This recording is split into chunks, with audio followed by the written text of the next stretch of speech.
Good morning 9th class. ये हमारी आज की वर्कशीट है, वर्कशीट नंबर 72।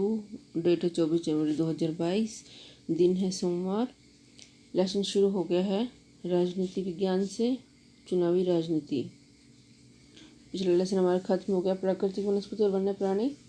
आज हमारा नया लेसन शुरू हुआ है चुनावी राजनीति। बहुत ही महत्वपूर्ण लेसन है और आजकल इलेक्शन चल भी रहे हैं, तो थोड़ा सा वहाँ से भी हेल्प हो सकती है आपकी, अगर आप थोड़ा इंटरेस्ट लेंगे तो। सबसे पहला सवाल तो ये है कि चुनाव क्यों होने चाहिए। जिस देश में लोकतंत्र हो, संविधान हो, वहाँ पर हम अपना नेता, अपना राजा, अपना प्रधानमंत्री, मुख्यमंत्री चुन सकते हैं। और लोकतंत्र नहीं होता तो वहाँ पर चुनने का अधिकार नहीं होता। चुनाव एक लोकतांत्रिक देश की एक मुख्य विशेषता है। जहाँ भी लोकतांत्रिक देश मतलब जहाँ पर लोकतंत्र होगा, ऐसे देश की मुख्य विशेषता है चुनाव। आइए 1987 में हरियाणा में विधानसभा चुनाव के उदाहरण के जरिए चुनाव की सार्थकता को समझने की कोशिश करते हैं। एनसीईआरटी में दे रखा है ये, वहाँ से भी हेल्प ले सकते हैं। 1982 के बाद से राज्य में कांग्रेस पार्टी की सरकार का शासन था। ये हरियाणा के बारे में बात हो रही है, ठीक है। चौधरी देवीलाल विपक्षी नेता थे, एक आंदोलन का नेतृत्व किया। न्याय युद्ध मतलब कांग्रेस की सरकार थी और ये जो है इंडियन नेशनल लोकदल के नेता थे। न्याय युद्ध, न्याय के लिए संघर्ष, और एक नई पार्टी लोकदल का गठन किया गया, चौधरी देवीलाल ने किया था। चुनाव 1987। देवीलाल ने किसानों और छोटे कारोबारियों को कर्ज माफ़ करने के अपने वादे के आधार पर चुनाव जीता और हरियाणा के नए मुख्यमंत्री बने।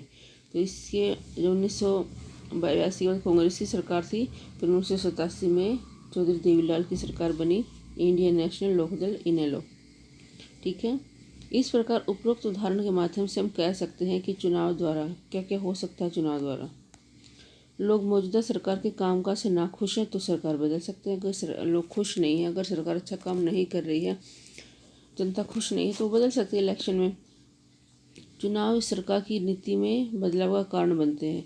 जब इलेक्शन आने वाले होते हैं तो हम देखते हैं सारे जो लोग हैं, सारे जो नेता हैं वो एक्टिव हो जाते हैं। लोकसभा चुनाव में जो पार्टी अधिकांश सीटें हासिल करती है, लोकसभा चुनाव वो होते हैं जिसमें हम अपना प्रधानमंत्री चुनते हैं।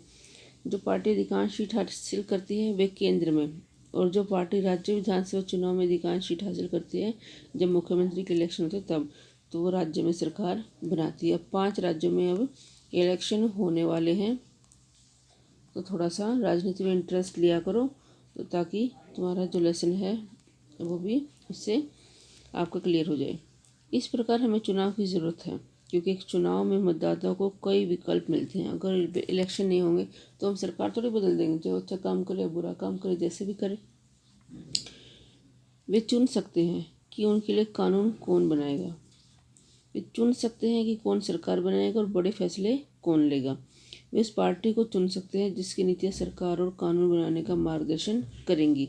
ये लोकतांत्रिक देश में संभव है जब हम अपने नेता खुद चुनते हैं। एक लोकतांत्रिक चुनाव की न्यूनतम शर्तों में क्या शामिल है। हर किसी को एक वोट का अधिकार मिला हुआ है, जिसका समान मोल हो ऐसे मतदान करने का अधिकार होना चाहिए। हम सबको, जो 18 साल से हमारे देश में सार्वभौमिक वयस्क मताधिकार है, जो 18 साल से है ऊपर है, उन सबको वोटिंग का अधिकार मिला हुआ है। चुनाव नियमित अंतराल पर आयोजित किए जाने चाहिए, इसलिए हमारे देश में क्या होते हैं, हर 5 साल में इलेक्शन होते हैं। चुनाव स्वतंत्र हो और निष्पक्ष हो, मतलब किसी किस प्रकार का भेदभाव, किसी प्रकार का पक्षपात नहीं होना चाहिए।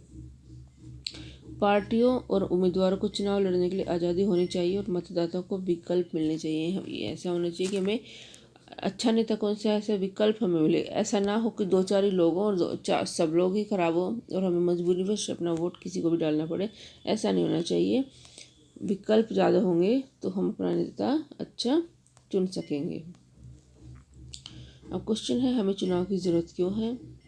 दूसरा क्वेश्चन है, चुनाव को लोकतांत्रिक बनाने के लिए क्या शर्तें हैं। तीसरा क्वेश्चन है, यदि लोग मौजूदा सरकार से नाखुश हैं तो क्या कर सकते हैं। लास्ट क्वेश्चन है, क्या भारत में चुनाव की लोकतांत्रिक कहा जा सकता है।